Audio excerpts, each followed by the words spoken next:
Vaccinations are usually administered by a nurse using what's known as a hypodermic needle. Scientists at Swansea University, however, are working on a new delivery method, a vaccine that can be self-administered. Dubbed the Smart Patch vaccine, it uses microneedles, a millimetre in length, that will also be able to monitor the body's immune response.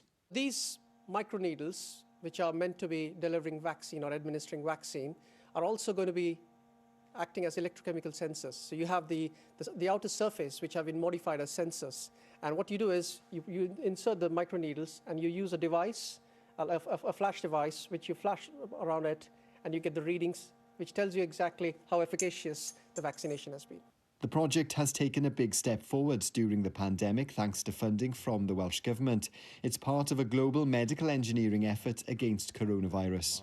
The next step for the team here is to develop a prototype by the end of March, ready for clinical trials, and they hope to roll out the technology to the rest of the world in the next 3 to 4 years. The device can be compared to some extent with a continuous glucose monitoring sensor used for diabetes.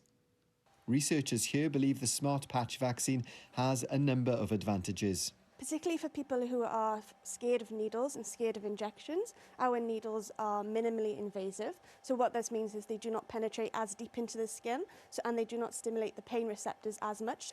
In addition, we can give a dose-sparing response. So what that means is in a hypodermic needle, if you inject 2 mils into the skin, we can inject less into the skin and get the same reaction from that. So particularly for low-income countries or places where they don't have much resources, we can give a cheaper alternative to a hypodermic needle. The device won't be used anytime soon, but it's hoped it'll be available for efforts to vaccinate populations against viruses or other diseases in the future.